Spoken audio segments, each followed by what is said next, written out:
رب زدنی علما رب زدنی علما۔ میرے بزرگوں، بھائیوں، ماؤں اور بہنوں، ہم تمام لوگ انسانوں کے تعلق سے یہ حقیقت جانتے ہیں کہ اللہ تبارک و تعالیٰ نے ہمارے جد امجد حضرت آدم علیہ السلام کو جب پیدا کیا تو یہ پورا معاملہ ان کی پیدائش سے پہلے فرشتوں کے سامنے ان کے پیدا کرنے کے ارادے کا اظہار اور پیدا کرنے کے بعد فرشتوں کو یہ حکم دینا کہ اس خاکی مخلوق، مٹی سے بنے ہوئے مخلوق کو تم لوگ سجدہ کرو۔ یہ تمام واقعات قرآن کریم میں موجود ہیں، لیکن اس کے بعد اللہ تبارک و تعالیٰ نے حضرت آدم علیہ السلام کو ایک خاص واقعے کی وجہ سے دنیا میں بھیجا، جس واقعے کے تعلق سے بعض لوگوں کو یہ شبہ ہوتا ہے کہ شاید اس میں حضرت آدم علیہ السلام کی غلطی ہو، لیکن جب ہم قرآن کریم کا جائزہ لیتے ہیں تو جب اللہ تعالیٰ نے حضرت آدم علیہ السلام کی پیدائش سے پہلے فرشتوں کے سامنے یہ بتایا تھا کہ ہم انسانوں کو پیدا کرنے جا رہے ہیں، تو کہا تھا انی جاعل فی الارض خلیفہ، میں اس مخلوق کو بنانے جا رہا ہوں، یہ آسمان پر جنت میں ہمیشہ نہیں رہے گی بلکہ فی الارض یہ زمین پر رہنے کے لیے اور قیامت تک ان کی نسلوں کے آتے جاتے رہنے کے لیے پیدا کر رہا ہوں۔ یعنی اللہ تعالیٰ کا شروع سے ہی یہ ارادہ تھا کہ یہ مخلوق جو ابھی زمین پہ نہیں جا رہی ہے، اس مخلوق کو زمین پر بھیجنا ہے، اور اس کے لیے اللہ تبارک و تعالیٰ نے ایک خاص واقعے کو رونما کرایا، جس کے پیچھے بہت ساری تعلیمات ہمارے اور آپ کے انسانوں کے لیے ہیں، اور اس میں یہ کہ حضرت آدم علیہ السلام کو تمام طرح کی اجازت، کوئی پابندی نہیں، صرف ایک پابندی، لا تقربا هذه الشجرہ، اس خاص درخت کے قریب مت جانا، اس خاص درخت کے پھل مت کھانا۔ اور پھر اس کے بعد حضرت آدم علیہ السلام تقدیری نظام کے تحت جنت میں زیادہ دنوں تک رہنے کی خواہش کے پیش نظر، شیطان کے اس بہکاوے کے پیش نظر، جس میں وہ آتا ہے اور کہتا ہے کہ میں آپ کو وہ راز بتاتا ہوں کہ جس پر عمل کر کے آپ ہمیشہ جنت میں رہیں گے، اور اس کے راز کے طور پر وہ ذہن میں یہ بھی کھاتا ہے کہ جنت میں جس درخت کے پھل کے کھانے سے منع کیا گیا، اس پھل کو کھا لیجئے، ہمیشہ جنت میں رہنے کا موقع ملے گا۔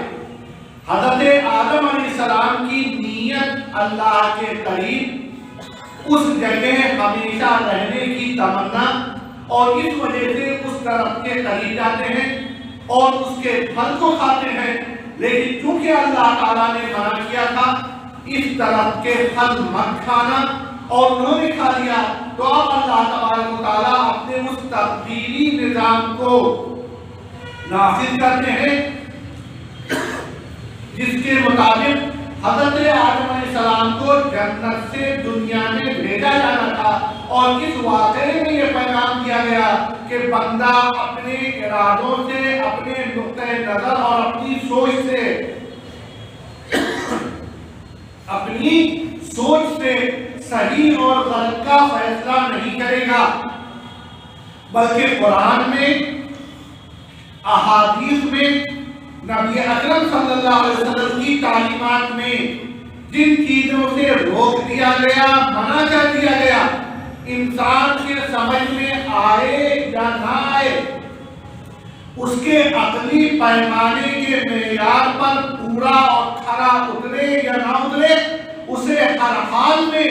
اللہ کے حکم، رسول کی تعلیمات پر عمل کرنا ہے، اور اگر اس کی خلاف ورزی کی گئی تو وہ اپنے ذہن و دماغ سے چاہے کتنا اچھا اور نیک کام کرے گا، شریعت کی روشنی میں وہ وہ قابل قبول نہیں ہوگا. اور اسی وجہ سے حضرت آدم علیہ السلام کی نیت جنت میں ہمیشہ رہنے کی تمنا تھی، لیکن اللہ نے منع کیا تھا، اس پھل کو کھایا تو اللہ تعالیٰ نے انہیں دنیا میں بھیج کر اس جگہ سے دنیا میں ایک خاص مدت کے لیے بھیجا اور ساتھ میں یہ پیغام دیا کہ تم آج آسمان سے جنت سے دنیا میں بھیجے جا رہے ہو، لیکن جس دنیا میں جا رہے ہو یہ دنیا اس لیے دی جا رہی ہے تاکہ دوبارہ اسی جنت کے مستحق بن جاؤ. اور اس واقعے کو مد نظر رکھنا، اس واقعے میں حضرت آدم علیہ السلام سے ایک چوک ہوئی، نیک ارادے کے باوجود اسے اللہ تبارک و تعالیٰ نے ایک نیکی نہیں قبول کیا. تو اب اللہ تعالیٰ نے جب حضرت آدم علیہ السلام کو دنیا میں بھیجا تو دنیا میں آنے کے بعد حضرت آدم علیہ السلام کو اپنی اس غلطی کا احساس ہو گیا اور دنیا میں آنے کے بعد ان کی زبان پاک سے اس غلطی کو سامنے رکھ کر جو کلمات نکلے اسے قرآن کریم میں اس لیے محفوظ کر دیا گیا کہ ہم اور آپ بھی جب غلطیاں ہوں تو اول انسان اپنے جد امجد پہلے نبی حضرت آدم علیہ السلام کے اس سنت اور طریقے کو سامنے رکھ کر اس پر عمل کریں. لہذا جب حضرت آدم علیہ السلام دنیا میں آئے تو قرآن کریم میں اس واقعے کے تعلق سے ہم کو اور آپ کو جو دعا ملتی ہے وہ ہے ربنا ظلمنا انفسنا، اے اللہ ہم نے خود اپنے اوپر ظلم کیا، وَإِن لَمْ تَغْفِرْ لَنَا اور اگر تو معاف نہیں کرتا،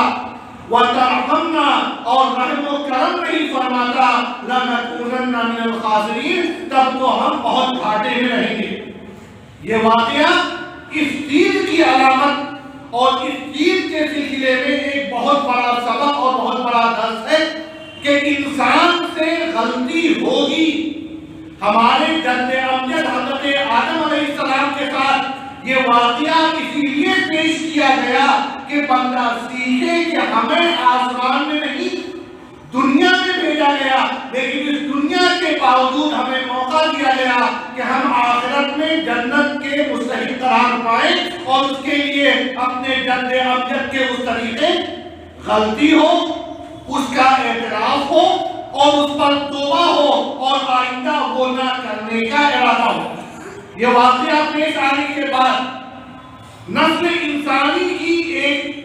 شروعات، ایک سیریز، ایک سلسلہ دنیا میں شروع ہوا. ہم اور آپ جب قرآن کریم پڑھتے ہیں تو یقیناً حضرت آدم علیہ السلام کے بعد سے مختلف چھوٹے بڑے واقعات ہوتے رہے ہوں گے، لیکن قرآن کریم میں ایک واقعے کو، ایک بڑے کرائم کو، ایک بڑے جرم کو سورہ مائدہ کی آیت نمبر 27 سے آیت نمبر 31 تک میں بیان کیا گیا ہے. سورہ مائدہ میں حضرت آدم علیہ السلام کی اولاد کے تعلق سے جو بڑا جرم اور کرائم بیان کیا جا رہا ہے وہ سورہ مائدہ کی آیت نمبر 27 سے 31 میں ہے. ہم اور آپ تمام لوگ مختصر انداز میں وہ جانتے ہیں کہ حضرت آدم علیہ السلام کے 2 لڑکوں میں اختلاف ہوا. عام طور پر ان 2 لڑکوں میں نام حابیل اور قابیل کا لیا جاتا ہے اور قابیل نے حابیل کو قتل کر دیا. یہ بڑا جرم اور بڑا کرائم پیش آیا. اس سلسلے کو قرآن کریم نے جس انداز میں پیش کیا ہے ہم کو اور آپ کو اپنے سامنے رکھنا چاہیے. کرائم کیا تھا، یہ جرم کس نوعیت کا تھا، اس کی تفصیلات جتنی قرآن کریم میں ہماری اور آپ کی ہدایت اور رہنمائی کے لیے بیان کی گئی وہ ہم سے کیا چاہتی ہیں اس پر غور کریں. لہذا ہم جب اس پر نظر ڈالتے ہیں تو اللہ تعالیٰ فرماتے ہیں وَاتْلُ عَلَيْهِمْ نَبَأَ ابْنَيْ آدَمَ. اے محمد صلی اللہ علیہ وسلم، وَاتْلُ مخاطب ہے نبی اکرم صلی اللہ علیہ وسلم، اے محمد صلی اللہ علیہ وسلم اتلو علیہم لوگوں کے سامنے بیان کر دیجئے نبأ ابنی آدم، آدم علیہ السلام کے دو بچوں کے واقعات کو. کیا ہوا تھا؟ اذ قربا قربانا، جب ان دونوں لوگوں نے، دونوں بچوں نے، حابیل اور قابیل نے قربانی پیش کی. فتقبل من احدہما، ان میں سے ایک کی قربانی اللہ تعالیٰ نے قبول فرمائی. ولم یتقبل من الآخر، اور دوسرے بچے قابیل کی قربانی اللہ تعالیٰ نے قبول نہیں فرمائی. جب یہ واقعہ ہوا تو اب اس کے رد عمل میں ایک خاص چیز پیش آئی. میں ابھی اسے بعد میں بیان کرتا ہوں. پہلے یہ چیز ذہن میں رہے کہ اللہ تعالیٰ نے جب نسل انسانی کی ابتدا کی تو عام طور پر حضرت آدم علیہ السلام کے بچوں کا جو سلسلہ ہوا، بیک وقت جوڑوں کی شکل میں ایک لڑکی اور ایک لڑکا پیدا ہوتے، اور آپس میں چونکہ ابھی ایک ہی باپ کے تمام لوگ اولاد ہیں، ان کی رشتہ داری کا اللہ نے جو نظام بنایا تھا کہ ایک ساتھ پیدا ہونے والے لڑکی اور لڑکے کی آپس میں شادی نہیں ہو سکتی. حابیل اور ان کے ساتھ ایک لڑکی، قابیل اور ان کے ساتھ ایک لڑکی، یہ پیدائش کا تذکرہ ہے جو کتب تفسیر میں ہے. صحیح احادیث میں اس کی تفصیلات نہیں ملتی. اس کتب تفسیر کے مطابق حابیل اور قابیل میں ایک مسئلہ یہ ہوا کہ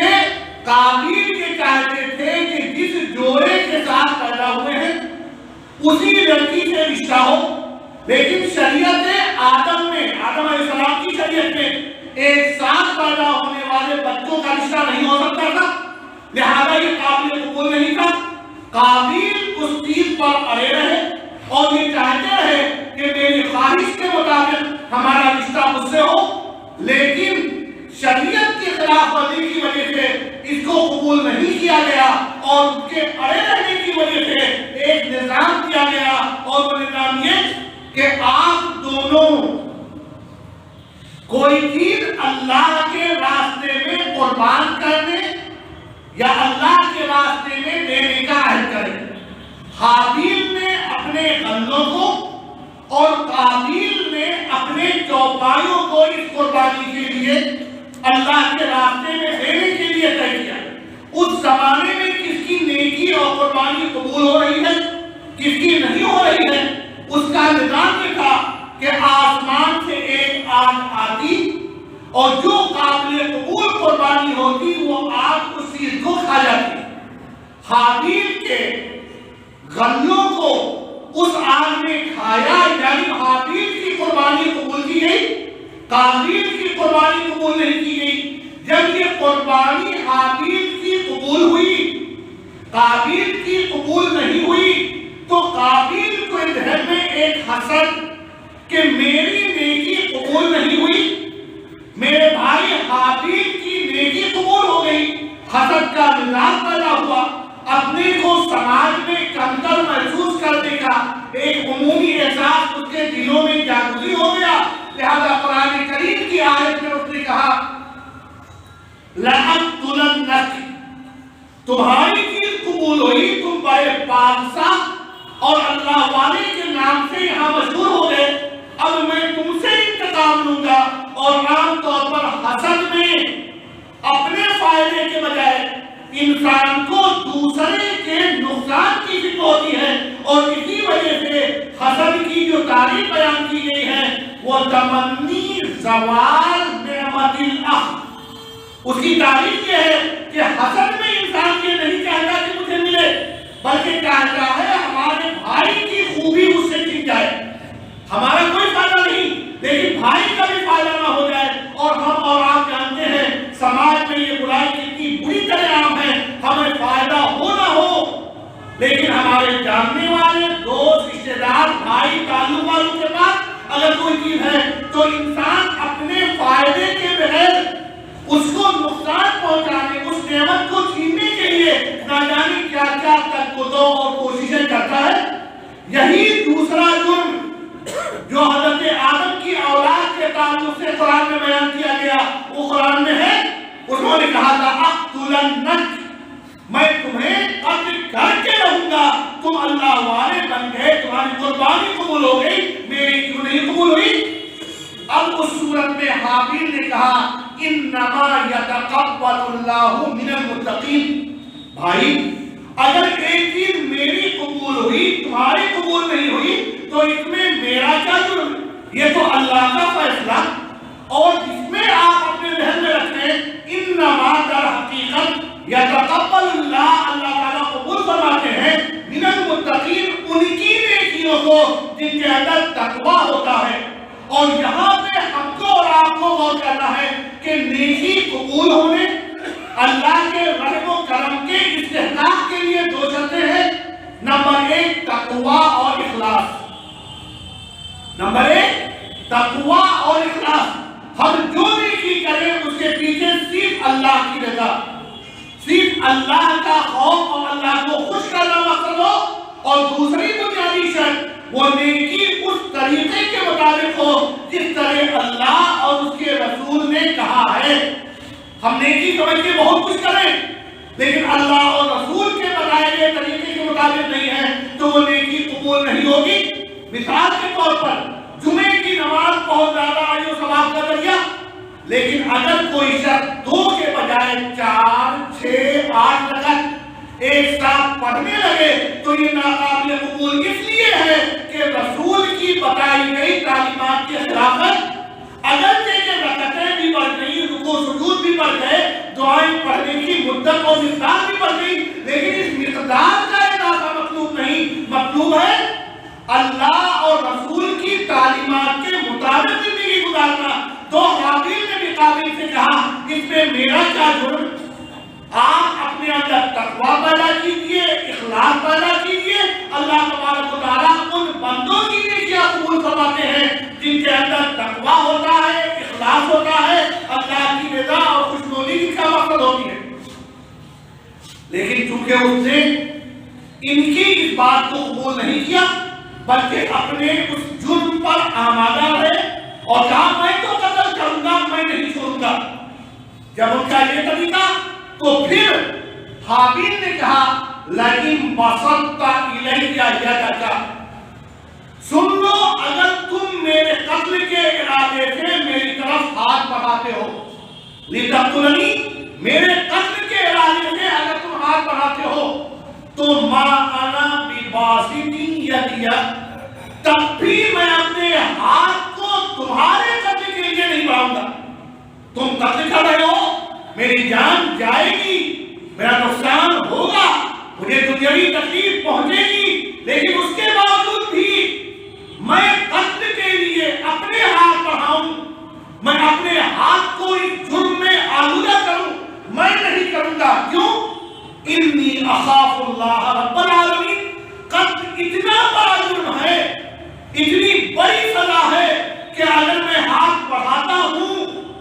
اور تم اس ہاتھ کے بڑھانے کی وجہ سے جو میں اپنے دفاع میں بڑھا رہا ہوں اگر قتل ہو گئے، تب بھی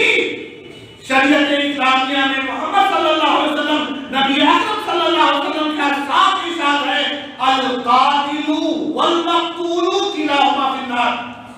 قاتل قتل کرنے والا والمقتول اور قتل ہونے والا دونوں دوزخ میں مستحق ہوں گے۔ صحابہ نے سوال کیا اے نبی اکرم صلی اللہ علیہ وسلم، دین اسلام تو عدل و انصاف کا دین ہے، قاتل کو سزا ملے وہ قتل کرنے والا ہے سمجھ میں آتی ہے، لیکن مقتول جسے قتل کیا جا رہا ہے اسے کیوں سزا ملے گی؟ نبی اکرم صلی اللہ علیہ وسلم نے کہا اس لیے کہ عام حالات میں قتل اس وقت ہوتا ہے جب دونوں ایک دوسرے کے پیچھے، ایک دوسرے کے جان کے دم پر اور ایک دوسرے کو قتل کرنے کے ارادے سے باہر گتھم گتھا یا ایک دوسرے کے خلاف پلاننگ کرتے ہیں۔ ہاں ایک کامیاب ہوتا ہے وہ قاتل کہلاتا ہے، دوسرا اپنی پلاننگ میں کامیاب نہیں ہو سکا وہ مقتول ہوتا ہے۔ قتل کا ارادہ کوشش دونوں کرتے ہیں، اس لیے سزا دونوں کو ملے گی۔ لہذا حابیل نے کہا میں ہاتھ بڑھاؤں قتل کرنے کے ارادے سے نہیں، دفاع کے ارادے سے، لیکن اگر قتل ہو جائے تو قتل اتنی بڑی سزا اور اتنا بڑا جرم ہے کہ روز قیامت جواب دہی کا تصور اور اللہ کے سامنے کھڑے ہو کر اس کی جواب دہی میں نہیں کر پاؤں گا، لہذا میں اپنے ہاتھ نہیں بڑھاؤں گا۔ انی اخاف اللہ رب العالمین، میں کائنات کے رب اللہ سے ڈر رہا ہوں، اس کا خوف محسوس کر رہا ہوں۔ اب اس کے بعد اتنا سمجھانے کے باوجود بھی ان کے سمجھ میں بات نہیں آئی، پھر سمجھانے کا ایک طریقہ اور، انی اريد ان تبوء باسمی واسمک، دیکھو میں ہاتھ اس لیے نہیں بڑھا رہا ہوں کہ قتل جرم ہے، اور اگر میں نے ہاتھ بڑھایا تو اس جرم میں بھی شریک ہو کر اس کی سزا پاؤں گا، لیکن اگر میں ہاتھ نہیں بڑھاتا ہوں، قتل و خونریزی لڑائی جھگڑے سے بچنا چاہتا ہوں، تو اس صورت میں تم قاتل ہو، تمہیں میرا بھی گناہ اور تمہارا بھی گناہ دونوں اکیلے تم پاؤ گے، میں انشاءاللہ محفوظ رہوں گا اور اللہ تعالیٰ مجھے معاف فرمائیں گے، اور پھر اس صورت میں فَتَكُونَ مِنْ أَصْحَابِ النَّارِ، تمہارا انجام دوزخیوں کے ساتھ ہوگا اور تم دوزخ میں جاؤ گے، اور پھر وَذَلِكَ جَزَاءُ الظَّالِمِينَ، اور یہ سزا جو کوئی بھی ظلم و زیادتی پر آمادہ ہوتا ہے اس کے لیے ہوتا ہے۔ فَطَوَّعَتْ لَهُ نَفْسُهُ قَتْلَ أَخِيهِ، ان تمام تدبیروں، سمجھانے کی کوششوں اور ہر طرح کی حکمت سے اس کو قتل سے روکنے کی کوششیں کامیاب نہیں ہوئی، اور اس کے نفس نے اپنے بھائی کے قتل پر آمادہ کیا، اور وہ قاتل بن کر ان کی جان کا لینے والا بن گیا۔ اب یہاں دیکھیے جان جا رہی ہے،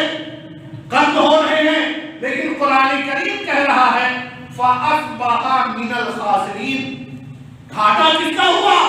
قتل ہونے والے کا نہیں، گھاٹا کس کا ہوا؟ جان سے محروم ہو جانے والے کا نہیں، بلکہ گھاٹے نقصان میں وہ شخص ہے جو قتل کر رہا ہے، جو جان لے رہا ہے، جسے دنیا میں اور رہنے کا موقع مل رہا ہے۔ تو یہاں پر فَأَصْبَحَ مِنَ الْخَاسِرِينَ، ایک ظالم، ایک قاتل، ایک دوسرے کے حق کو چھیننے والا، ایک زیادتی کرنے والا، اپنے آپ کو کسی بھی حیثیت میں سمجھے، کسی بھی رتبے کا مستحق جانے، سماج میں چاہے جتنی سہولتیں مل جائیں، لیکن وہ اصل میں گھاٹے میں، نقصان میں، اور نہ جانے کن کن سزاؤں میں دنیا اور آخرت میں زندگی گزارے گا، اس کا تصور نہیں کیا جا سکتا۔ لہذا ہم کو اور آپ کو اپنے ذہن میں رکھنا چاہیے کہ قتل کا ایک جانب یہ انجام، اور دوسری جانب اس کے بعد کی آیت ہے، جب ایک شخص ظلم کرتا ہے، جب ایک شخص قتل کرتا ہے، تو اس سے صحیح غلط کی تمیز چھین جاتی ہے، اسے صحیح چیزوں کی سوجھ بوجھ نہیں ہوتی، اور وہیں پر جب اس نے قتل کیا، بھائی مقتول، زمین پر لاش پڑی ہوئی ہے، اپنے جرم کو چھپانے کے لیے اسے کہیں دفن کرنا ہے، لیکن چونکہ قتل اور ظلم کا انجام یہ ہے کہ دماغ میں بھی سوجھ بوجھ کی کمی ہوتی ہے، لہذا آپ کیا کریں؟ اس لاش کو کیسے چھپائے؟ اپنے قربانی کے قبول نہ ہونے پہ قتل تو کر دیا، لیکن اب دماغ میں نہیں آ رہا ہے کہ بھائی کو قتل ہو چکا ہے، اب کریں تو کیا کریں؟ لہذا اللہ تعالیٰ نے احسان دیا ہے، جاندار انسان اور غیر انسان، اور انسان غیر انسان جانداروں کے افضل، پھر اس کے بعد مختلف چرند، پرند، درند، مختلف قسم کے جاندار، ان میں بھی نسبتاً کمزور پرندے مانے جاتے ہیں، اور پرندوں میں بھی کچھ پرندے خوبصورت اور کچھ پرندے بدصورت مانے جاتے ہیں، جن کی جانب عام طور پر لوگوں کی توجہ نہیں ہوتی۔ ہم اور آپ دیکھتے ہیں لوگ طوطے پالتے ہیں، کبوتر پالتے ہیں، مختلف خوبصورت پرندوں کو اپنے پاس رکھتے ہیں، ان سے انسیت ہوتی ہے، لیکن کوا پالنا